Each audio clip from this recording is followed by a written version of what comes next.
오늘 저희들이 누가복음 7장 36절에서 50절까지 말씀을 읽었습니다. 여러분, 오늘 읽은 말씀 가운데 크게 사람이 등장하는 분이 세 명이 있습니다. 한 바리새인이 있고요, 한 여자가 있습니다. 그리고 예수님께서 그 잔치 가운데 함께 하고 계심을 성경 우리에게 가르쳐 줍니다. 이 말씀을 우리가 읽다 보면은 좀 독특한 게 있습니다. 그토록 예수님을 싫어했던 바리새인들인데 어떻게 바리새인 중에 한 사람이 예수님을 초청해서 식사를 같이 하자라고 부르신 겁니다. 근데 여러분, 예수님은 또 자기를 싫어하는 분이 불러도 예수님이 또 가십니다. 그곳에 가셔서 식사를 하게 되는데, 우리말은 앉아서 식사하기 위해 앉았다 했는데, 이 앉았다라는 단어가요, 원래 그때 당시에 식사를 할 때는 이렇게 누워서 식사를 합니다. 완전 벌떡 누워서 하는 게 아니라 비스듬하게 누워서 그렇게 식사하는 풍속이 있습니다. 여러분, 근데 오늘 말씀 가운데 우리가 기억해야 될 단어가 있습니다. 그게 바로 죄사함이라는 단어입니다. 여러분과 제가 받았던 가장 큰 선물이 죄사함입니다. 죄사함의 그 무게를 느끼는 것만큼 우리는 우리 주님의 그 은혜를 감사하고 십자가를 귀하게 여기고 예수님의 보혈을 너무너무 소중히 여기는 사람이 됩니다. 우리가 죄사함 받은 이 죄사함의 무게를 별로 느끼지 못한 사람은 십자가의 의미에 대해서 잘 모릅니다. 우리 주님의 생명을 주신 것에 대해서 감사한 마음, 삶으로 하나님께 영광 돌리는 그러한 삶들이 연결되지 않습니다. 여러분, 바울 사도가 갈라디아 교회를 향하여 갈라디아서 3장 1절 말씀을 우리가 잘 알고 있죠. 읽어서요. 갈라디아 사람들아 하면서 그들을 책망하는 것, 어리석다라고 말하는 것이 있습니다. 십자가에 못 박히신 예수가 너희 눈앞에 밝게 보이는데 누가 너희를 깨드냐 하면서 그들을 향해서 말하는 거예요. 여러분, 이게 무슨 뜻입니까? 십자가에서 너의 죄를 사하려고 생명을 주신 그 예수가 너희 눈앞에 보이는데 그 죄사함의 은혜를 받은 너희들이 예수를 떠나고 믿음을 떠나고 이게 말이 되느냐 하면서 그들을 향하여 책망하고 있는 것입니다. 나의 죄가 사함받았다라는 것, 그래서 영원히 죽을 수밖에 없는 존재여서 영원히 살 존재로 내가 세워졌다라는 그 죄사함의 무게를 아는 이들은 오늘 읽은 말씀 가운데 이 한 여인이 예수님께 행했던 모든 일들이 이해가 되기 시작합니다. 그러나 이 죄사함의 무게와 죄사함의 가치를 모르는 사람들은 제자들도 몰랐어요. 그래서 여러분, 성경에 보면은요, 이 모르는 사람들은 이해가 되지 않습니다. 이 옥합을 깨트리는 이 사건에 대해서 이해할 수가 없습니다. 성경에는 옥합을 깨트리는 사건이 4군데 나옵니다. 물론 오늘 읽은 말씀은 독특합니다. 오늘 읽은 옥합을 깨트리는 이 사건은 특별한 개별된, 그러니까 분리된 사건입니다. 다른 옥합을 깨트리는 마태복음 26장에서 마가복음 14장에서 요한복음 12장에서 이 나오는 모든 옥합을 깨트리는 그 사건은 동일한 거예요. 예수님의 십자가의 죽으심을 장사 지냄을 준비하기 위하여 그렇게 한 여인, 즉 그 마리아죠. 마르다의 동생 마리아에 의해서 행해진 것이고요. 오늘 누가복음 이 7장에 나온 옥합을 깨트리는 이 사람은 이름이 나오지 않습니다. 성경에는 이름을 밝히기를 싫어할 때는 이러한 형태로 씁니다. 한 여자가 이렇게 씁니다. 왜냐하면 이름을 밝힐 필요가 없기 때문에 그렇게 기록을 하고 있습니다. 이 여자가 누군가 조사할 필요도 없습니다. 근데 여러분, 우리가 나사로의 그 누이였던 마르다가 옥합을 깨트려 예수님의 그런 십자가의 죽으심을 그렇게 예표적으로 장사할 때도 제자들이 막 깜짝 놀라면서 분노하고 화를 냈잖아요. 팔아서 가난한 사람에게 나눠준 것이 더 옳지 않느냐 하면서 막 분노하면서 화를 내잖아요. 근데 예수님은 그들이 하는 것이 옳다라고 말하고 있음을 우리는 너무나 잘 알죠. 이해되지 않으면은 때로는 우리는 우리의 그 짧은 소견으로 이것저것 판단하면서 분노하고 노여워합니다. 오늘 읽은 말씀 가운데서 우리가 세 명의 사람을 만나는데요. 세 분의 예수님께서 우리에게 제3에 대한 말씀을 우리에게 주시는데 이걸 깊이 우리가 느끼기를 원합니다. 그리고 정말로 주님의 나에게 주신 이 제사함, 이 은혜 가운데 우리가 평생 살아가는 자 되기를 원합니다. 여러분, 그래서 제목을 묵상하면서 제3의 은혜를 아는 자는 해서 네 가지를 가지고 나누기를 원합니다. 제3의 은혜를 아는 사람은 믿음의 용기를 갖게 됩니다. 아무리 두려워 떨 수밖에 없는 그런 상황 속에서도 용기를 가지고 이 땅을 갈 수가 있습니다. 제3의 은혜를 아는 자만이 가질 수 있는 그러한 은혜입니다. 두 번째는 마음 중심으로부터 우리 예수님을 존중할 수가 있습니다. 너무너무 그분이 좋고 너무 그분을 높이며 감사로 나아갈 수가 있습니다. 그리고 세 번째로는 우리의 가치가 변화가 됩니다.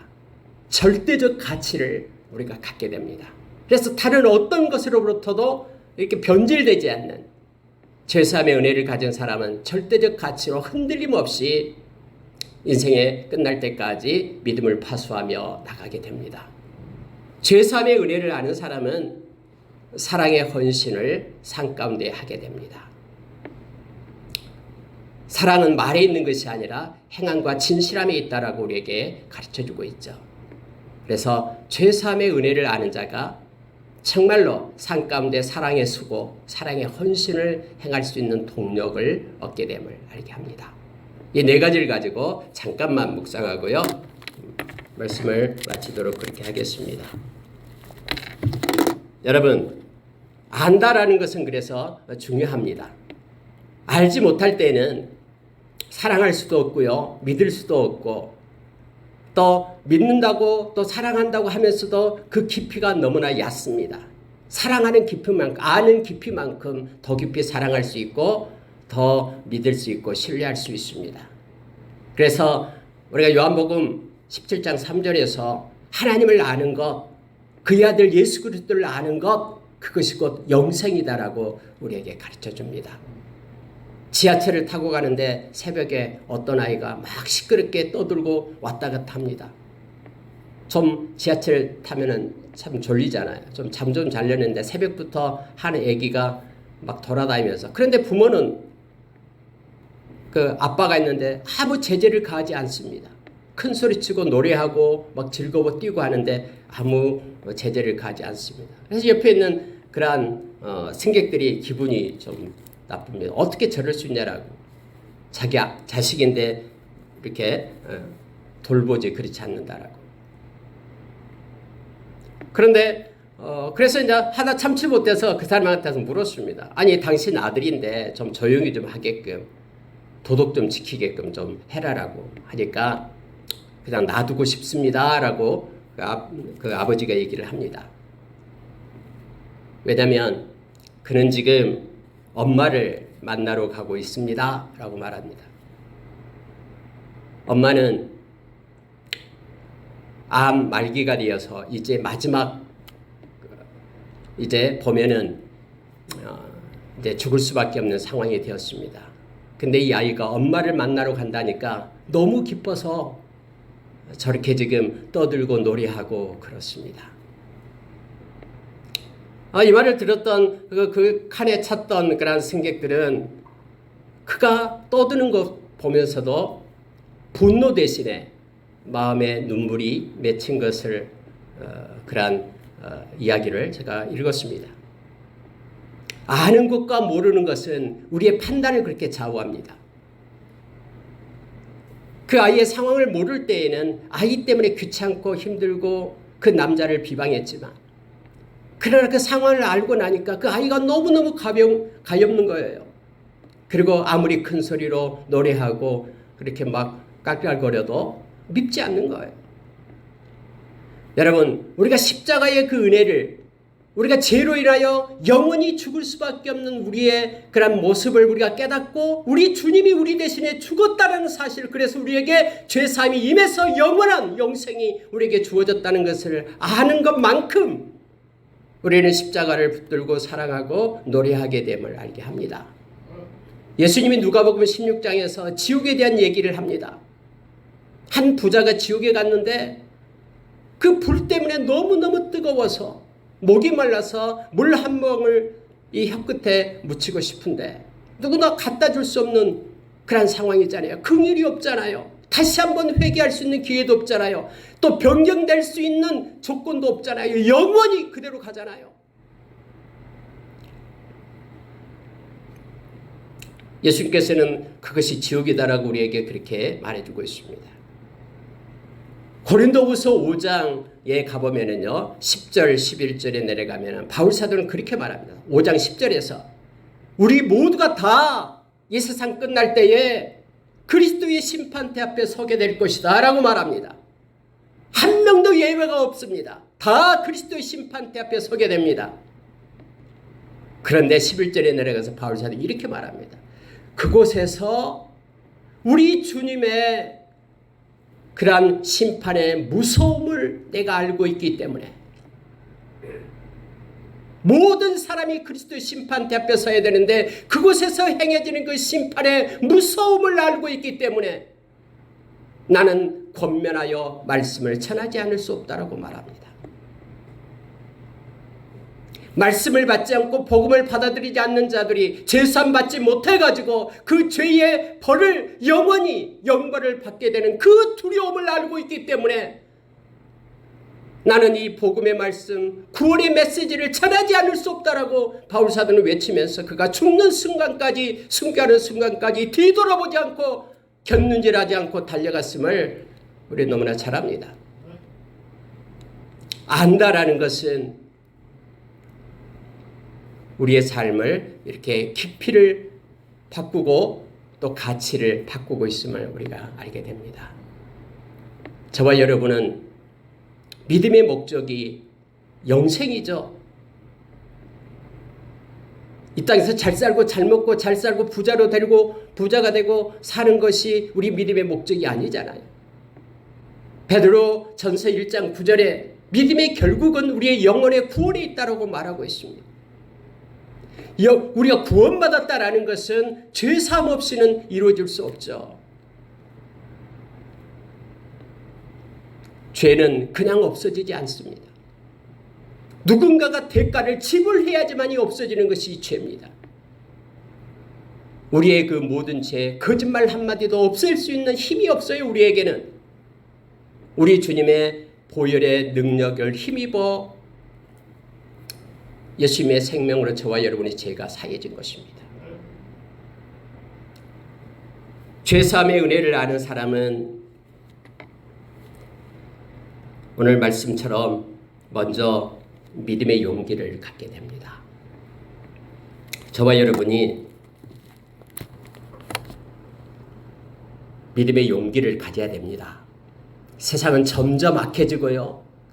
세상은 패역한 세대가 되어서 너무너무나 무섭고 너무너무나 두려운 악이 그런 창궐하는 시대가 되어갑니다.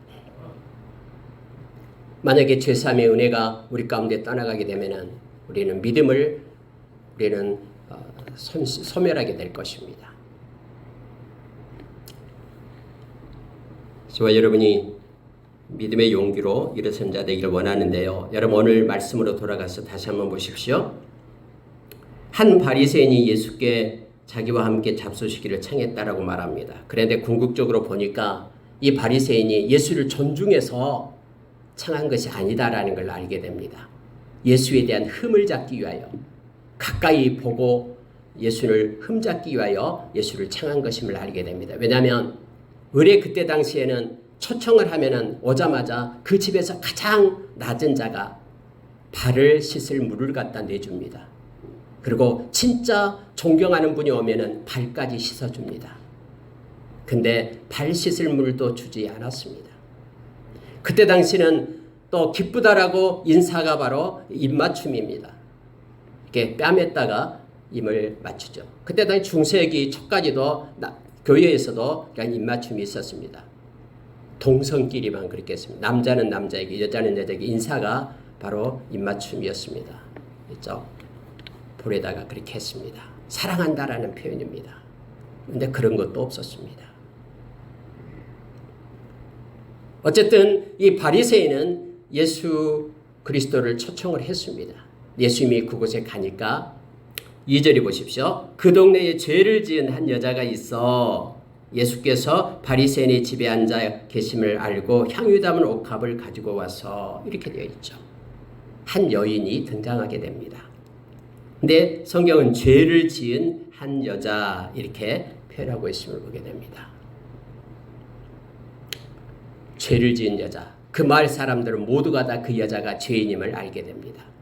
많은 신학자들은 그가 죄인이라는 의미, 이 하마르티아 죄라는 것에 하마르톨로스가 죄인이라는 뜻이에요. 근데 여자에게 하마르톨로스라는 이 죄인이라는 단어를 붙일 때에는 그 여자는 창녀를 얘기합니다.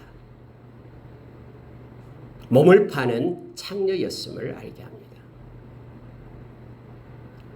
그런데 그 여인이 갑자기 등장을 합니다. 근데 뭘 가지고 오냐면은 향유 담은 옥합을 가지고 왔다라고 말합니다. 향유 담은 옥합. 이건 굉장히 비싸고 또 귀부인들만 가지고 있는 것이죠. 이 석회석으로 안에다가 그 향유를 담고 밀봉을 합니다. 이렇게 조금 깨가지고 조금 쓰고 이게 없어요. 한 번 깨면은 다 전부를 써야 됩니다. 그걸 가지고 와서 깨뜨려서 예수님의 발에 붓는 그런 사건이 나오게 됨을 보게 됩니다. 여러분, 이 여인은 자기의 죄가 얼마나 크다라는 것을 알고 있었고 이 죄사함은 예수님으로만 주어진다라는 사실을 알고 있었습니다. 이 몸을 파는 여인이 바리새인 집에까지 갈 수 있는 용기는 그냥 나오지 않습니다. 많은 사람들이 죄인이고 이 창녀라고 손가락질하기 때문에 그곳에 나갈 수 있는 힘이 없습니다. 또 들어오려 그러면은 많은 사람들이 막을 수도 있습니다. 근데 이 여인은 예수님을 만나러 그곳까지 온 겁니다. 이것은 믿음이 없이는 예수님께 나갈 수 있는 그러한 모습이 아니다라는 걸 알게 됩니다. 50절에 보면은 예수께서 제자에게 이르시되 네 믿음이 너를 구원하였으니 평안히 가라라고 말합니다. 믿음의 용기를 내어 자기에게 손가락질하고 많은 사람들이 창렬하고 이렇게 거들떠보지도 않는 그곳에 또 쫓겨날 수도 있고 창피를 받을 수밖에 없는 상황임에도 불구하고 예수님을 만나러 이 여인은 오게 된 것을 알게 됩니다. 여러분, 언제나 믿음에는 용기가 있습니다. 성령께서 우리 가운데 함께 하실 때 믿는 자에게는 성령이 있잖아요. 미가서 3장 8절에 보면은 성령이 우리 가운데 있으면은 용기가 생깁니다. 능력과 그리고 정의와 용기가 생기는데 이것은 어떤 그런 많은 세력들 앞에서도 당당히 설 수 있는 힘이 성령으로부터 우리에게 공급되기 때문에 그렇습니다. 미가는 그렇게 고백합니다. 많은 거짓 선지자들이 사람 듣기에 좋은 말만 할지라도 나에게는 성령이 임해서 사람이 어떻게 하든 나는 용기를 내어 진리의 말씀을 선포하겠다라고 말하고 있는 내용이 바로 그 내용이죠. 미가 선지자의 말씀입니다. 우리가 여러분 요즘에 새벽 예배 때 사무엘상을 지금 합니다. 이제 31장만 남았습니다만은 31장에 보면은 길보아 전투에서 사울이 죽습니다. 요나단도 죽고요. 또 형제 2명도 같이 죽죠. 3명의 아들이 죽어요. 이 죽었다는 소식이 야베스, 들립니다. 길르앗 야베스에 들려요. 성경에 보면은 길르앗 야베스 사람들이 그날 밤에 올라갑니다. 왜요? 이 벳산 성벽에 이렇게 못 박혀서 매달려 있는 그 사울의 아들들, 또 사울 그 시신을 갖다 가져오기 위하여 밤새 올라갑니다. 그래가지고 시신을 가지고 와서 화장을 시킵니다. 그때 당시에는 매장을 해야 되는데 화장을 거기서는 시켰어요. 부패되었고 그랬겠죠. 다윗이 좋아할지 어쩔지 알지도 못하는 상황에서 길르앗 야베스 사람들이 밤에 그 블레셋 승리 국가의 그 적진을 뚫고 들어와서 이 시신을 가지고 와요. 왜요? 은혜를 입었기 때문에. 암논 나하스 왕이 쳐들어왔을 때 이 길르앗 야베스의 사람들한테 말했잖아요. 우리가 항복합니다. 야베스 사람들이 말하니까 그대로는 항복 받아주지 않겠다. 너희들이 오른쪽 눈을 다 빼라. 오른쪽 눈을 빼고 오면은 받아주겠다 했죠. 잠깐만요. 일주일간만 시간 주십시오. 우리를 도울 사람이 없다면은 우리가 오른쪽 눈 빼고 항복하고 가겠습니다. 그때 여러분 사울이 그 소식을 듣고 군사를 모집해서 그 말을 살려줬잖아요. 그 은혜를 기억하면서 비록 이스라엘이 패해가지고 사울왕은 죽고 아들도 죽었지만은 자기들도 죽을지 모르지만은 밤새 올라가서 적진 가서 그 시신을 가져와요. 다음에 다윗은 그들을 칭찬하죠. 여러분 언제나 은혜를 입은 사람은 용기를 냅니다.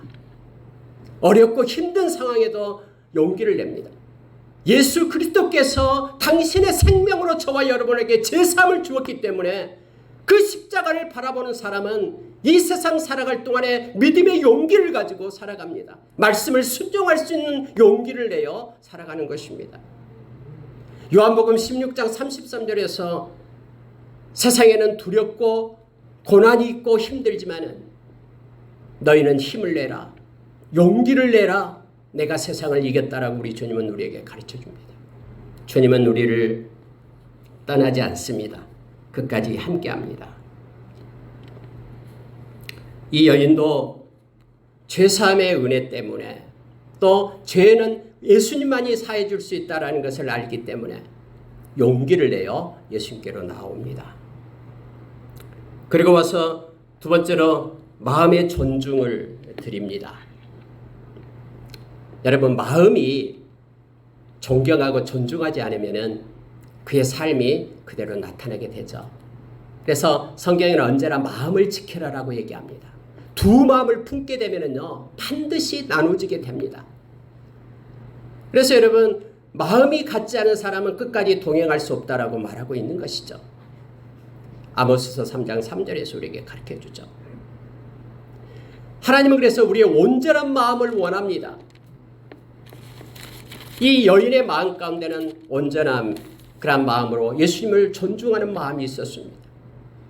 그래서 그는 눈물병, 성경에는 나오지 않지만은 예수님의 발을 씻을 수 있는 그런 눈물이 금방 떨어져가지고 발을 어떻게 씻을 수 있겠습니까? 그래서 신학자들은 눈물병이 그때 당시에 있었습니다. 회개하면서 흘렸던 눈물을 모아둔 병이 있어요. 그걸 가지고 와서 부어서 머리카락으로 닦았을 것이다 라고 말합니다. 마음의 존중을 드러냅니다. 그래서 가장 비싼 300데나리온까지 될 만한 그런 엄청난 비싼 것을 가지고 깨트려 가지고 예수님의 발에 붓고 머리카락으로 닦았음을 성경은 말해주고 있습니다. 여러분 정말로 마음으로 십자가의 그 은혜에 감사하고 감격한다 그러면은 우리는 삶 가운데 주님을 향한 찬양과 경배가 있어야 됨을 가르쳐 줍니다. 이 여인은 이곳에 와서 행합니다. 이제 여러분 여호수아가 때가 돼서 죽을 때가 되었습니다. 그가 많은 백성들을 모아놓고 7년 전쟁 후에 말하기 시작합니다. 여호수아서 24장 14절 15절 말씀 우리 너무나 잘 알잖아요. 모아놓고 하나님을 경외합시다. 진실함으로 온전함으로 하나님을 섬깁시다. 이제 여러분 택하십시오. 쪽마음으로 말고 한쪽은 하나님을 섬기고 한쪽은 세상의 풍요의 신을 섬기고 그렇게 하지 말고 우리 가족은 하나님만 섬기기로 택했습니다. 나와 내 가족은 하나님만을 섬기겠습니다. 여러분 택하십시오. 온전함으로 진실함으로 경외함으로 마음의 중심을 모두와 하나님을 섬기는 우리가 됩시다. 라고 그들을 향하여 여호수아는 외칩니다. 이 소리를 들었던 많은 그러한 사람들은 동의합니다. 우리 그렇게 하겠습니다. 그래서 성경은 말하기를 여호수아 때 있던 장로들이 살아있을 동안에는 하나님을 섬겼다라고 말합니다. 그들이 죽고 나자 사람 자기 좋을 대로 하나님을 섬겼음을 성경은 말하면서 사사시대가 열리게 됨을 알게 합니다. 여러분, 우리의 마음의 중심을 하나님께 드리는 마음의 존중을 하나님께 드리는 저와 여러분이 되기를 원합니다. 주님은 다 알고 계시거든요. 그래서 여러분 요한복음 13장 23절에서 하나님을 사랑하는 자, 예수님께서는 나를 사랑하는 자, 나의 말을 지킨다라고 말하죠. 그러면은 아버지가 너를 사랑할 것이고 우리가 너에게 가서 거처를 삼겠다라고 말합니다. 우리의 마음이 하나님을 사랑해서 하나님의 말씀을 따라서 살기로 작정하고 나아갈 때에 하나님께서는 우리에게 거처를 삼고 함께 하신다라고 우리에게 가르쳐주고 있습니다. 무릇 지킬 만한 것보다도 마음을 지키라라고 말합니다. 또 로마서 12장 2절에서는 마음을 새롭게 함으로 변화를 받으라라고 말합니다. 우리의 마음이 중요합니다. 우리의 마음이 우리 주님을 존중하는 마음, 죄사함의 무게를 가지고 있는 사람들은, 죄사함의 가치를 아는 사람들은 십자가를 볼 때마다 우리 주님의 마음을 들이며 주님을 존중하며 나아가는 자가 됨을 알게 합니다. 여러분, 그리고 절대적 가치로 여긴다. 죄사함이 절대적인 가치입니다. 여러분, 세상에 뭐가 가장 존귀하고 보배롭습니까? 만약에 예수님의 보혈이 우리의 죄를 사할 수 없다 그러면 저와 여러분은 영원한 영벌 가운데 있게 된 것입니다. 예수님께서 우리의 죄를 사해 주시는 그 죄사함이 절대적 가치입니다. 그 어떤 것으로 비교해도 그것 때문에 흔들림이 없는 절대적인 가치가 죄사함입니다. 이 여인은 그래서 자기가 가장 소중히 여기는 옥합도 깨트립니다. 가장 영광스러움을 뜻하는 머리를 가지고 냄새나고 먼지 묻은 발을 닦을 수 있는 것은 바로 죄사함의 가치를 나타내주고 있음을 우리에게 가르쳐주고 있습니다. 46절에 한번 보십시오. 너는 내 머리에 감람류도 붙지 아니하였으되 그는 향유를 내 발에 부었느니라 라고 말합니다. 여러분, 감람류가 올리브유죠. 팔레스타인 지역은 올리브 나무가 많습니다. 그래서 감람산이 있죠. 근데 감람류는 사람들은 이렇게 머리에 붓기도 합니다. 근데 머리도 아닌 발에다가 그 귀한 향유를 부었다라고 말하죠. 이 바리새인이 이 시몬이에요. 시몬은 아무것도 예수님에 의해서 한 것이 없습니다. 그러나 이 여인은 향유를 깨트려 예수님께 부었다라고 말하고 있습니다.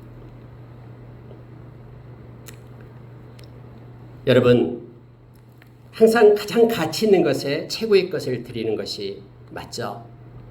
하나님께서는 저와 여러분이 너무나 소중하고 가치 있어서 그의 최고의 것, 자기의 아들을 십자가에 놓으신 것입니다.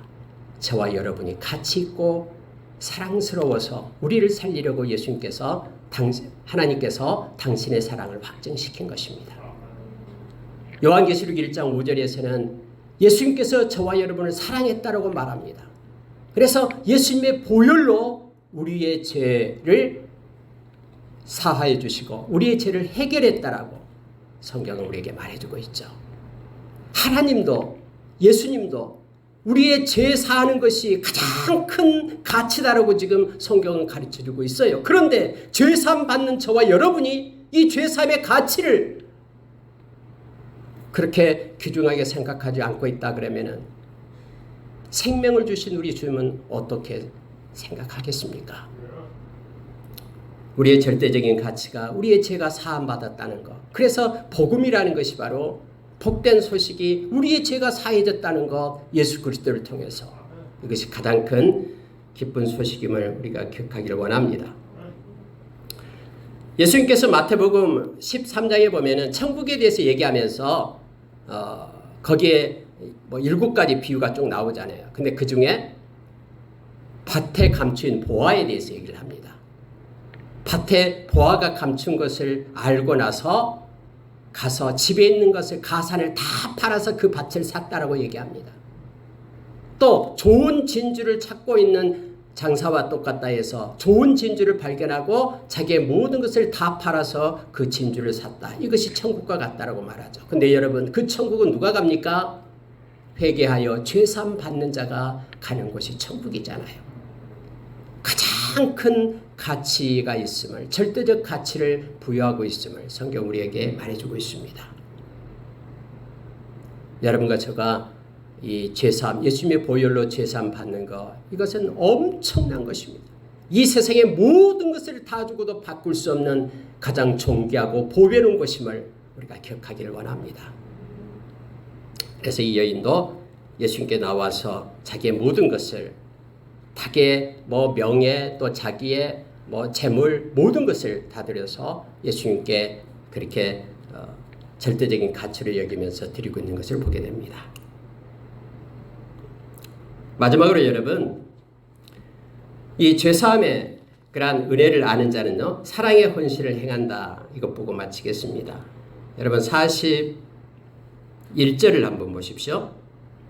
이르시되 빚주는 사람에게 빚진 자가 둘이 있어 하나는 500데나리온을 졌고 하나는 50데나리온을 졌는데 갚을 것이 없으므로 둘 다 탕감하여 주었으니 둘 중에 누가 그를 더 사랑하겠느냐, 이렇게 되어 있습니다. 여러분, 이 데나리온은 하루 품삯을 데나리온이라고 얘기합니다. 그럼 500데나리온, 50데나리온 둘 다 갚을 길이 없어요. 이 돈놀이 하는 사람들이 돈을 이렇게 빌려줬는데 둘 다 못 갚아요. 그래가지고 둘 다 탕감해 줬다라고 말합니다. 그러면 그 둘 중에 누가 더 사랑하겠느냐라고 물었더니 당연히 탕감 많이 받는 사람이 더 사랑하겠죠, 이렇게 대답을 했죠. 자, 47절을 보십시오.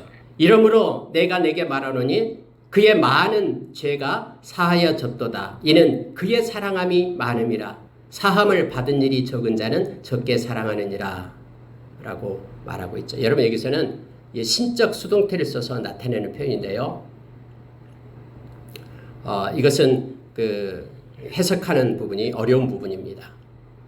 왜냐하면 이게 거기 천주교하고 또 기독교하고 이 해석이 지금 달라지고 있기 때문에 그렇습니다. 그의 많은 죄가 사하여졌도다 할 때 그의 많은 죄라는 것은 이 여인의 많은 죄를 얘기하고 있는 거 맞습니다. 근데 이는 그의 사랑함이 많음이라 할 때 이때 그의는 달리 해석합니다. 이것을 여인으로 말한다 그러면 여인이 사랑을 많이 했기 때문에 죄가 사함받았다라는 공적설이 돼버리죠. 그런데 성경 어디에도 우리가 구원받고 죄사함을 받는데 인간의 공적이 끼어들지 못합니다. 다시 말하면 이 여인이 사랑하는 것은 죄사함을 받았기 때문에, 우리가 하나님의 은혜에 감사하고 여러 가지 선한 일을 하는 것은 우리가 이미 구원받은 하나님의 백성이 되었기 때문에, 선한 일을 해야지만이 구원받은 것이 아니라 구원받은 백성이 되었기 때문에 하나님의 마음을 가지고 우리가 선한 일을 행할 수 있는 능력을 얻게 되는 것이죠.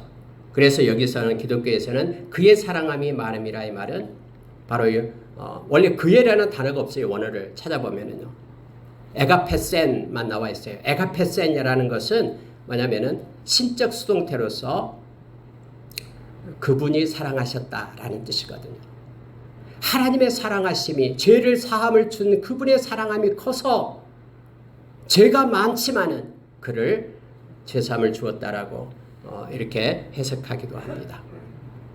어쨌든 여러분, 이 여인은 지금 예수님의 비유로 봐서는 많은 것을 탕감받았기 때문에 이 창녀로서 여러 가지 죄를 지었지만은 그 모든 것들을 이렇게 사함을 받기 때문에 더 사랑할 수 있었다라는 것으로 문맥상은 해석이 됩니다. 그러나 전체적인 내용으로 보면은 하나님께서는 사랑이 많으셔서 그 모든 죄를 사해 주셨다라고 성경은 말하고 있는 것을 알게 됩니다. 이 여인이 이렇게 이렇게 마음으로가 아니라 삶으로 행함으로 인하여 사랑의 헌신을 예수님께 나타냈던 것을 보게 됩니다. 여러분, 세상에서 가장 사랑을 나타내는 방법이 지금 무엇일까요? 말씀을 전하는 것밖에 없습니다. 우리가 잘 아는 로마서 10장 이거 보고 마칠게요. 로마서 10장에 보면은 여기 12절도 있습니다만은 성경이 말해주고 있죠. 로마서 10장 12절부터 15절까지 말씀을 제가 읽어드리겠습니다. 유대인이나 헬라인이나 차별이 없습니다. 한 분이신 주께서 모든 사람의 주가 되사 그를 부르는 모든 사람에게 부요하시도다. 누구든지 주의 이름을 부르는 자는 구원을 받으리라. 그런즉 그들이 믿지 아니하는 일을 어찌 부르리요? 듣지도 못한 일을 어찌 믿으리요? 전파하는 자가 없이 어찌 들으리요? 보내심을 받지 아니하였으면 어찌 전파하리요? 기록된 바 아름답도다 좋은 소식을 전하는 자들의 발이요 함과 같으니라. 여러분, 우리가 부를 수 있는 것은 우리가 믿기 때문에 그렇습니다. 예수 그리스도의 이름을 부를 수 있는 것은 부르는 자는 부요하게 됩니다. 구원을 받게 됩니다. 믿기 때문에 그렇습니다. 근데 믿음은 저절로 생기는 게 아닙니다. 믿음은 말씀을 들으면서 납니다. 근데 말씀을 들으려고 해도 말씀이 들려지지 않으면 들을 수가 없죠. 그래서 보내는 자가 있어야 되고, 그리고 그 말씀을 전하는 자가 있게 돼야 되죠. 전파하는 자가 있어야 되고, 보내심을 받아야 되고. 그래서 마지막에요. 아름답도다 좋은 소식을 전하는 자들의 발이요 라고 말할 때 좋은 소식을 전하는 자들의 발이다라는 것은 전체를 다 얘기합니다. 하나님을 부르는 자들이 그들을 보내고 보낸 자들이 다시 말씀을 전하고 듣고 믿고 다시 부르고 또 부른 자들이 또 전하고 이것이 가장 큰 사랑의 활동임을 우리가 기억해야 됩니다. 지금도 열방 곳곳에서 보내심을 받은 자들이 하나님의 말씀을 외치고 있습니다. 십자가를 전하고 있습니다. 십자가로 인하여 제사함을 받게 하기 위하여 그걸 전하고 있습니다. 또 예수님의 이름을 부르는 자들이 기도하면서 또 물질로 섬기면서 또 파송하고 있고 그렇습니다. 이와 같은 모든 것들이 아름답도다 좋은 소식을 전하는 자들의 발이다라는 것을 성경 말해주고 있습니다. 우리가 구원을 얻었으면 죄사함을 받았으면 누군가가 죄사함을 받기 위하여 우리는 그 일을 감당해야 됩니다. 이것이 사랑의 수고, 사랑의 헌신이 됨을 우리가 기억하기를 원합니다. 말씀을 마치겠습니다. 저와 여러분의 최고의 가치가 우리의 죄가 사해졌다는 것입니다. 이 기쁨과 감격 속에, 구원의 감격 속에 절대적인 가치를 가지고 살아가는 저와 여러분 되기를 원합니다. 기도하겠습니다.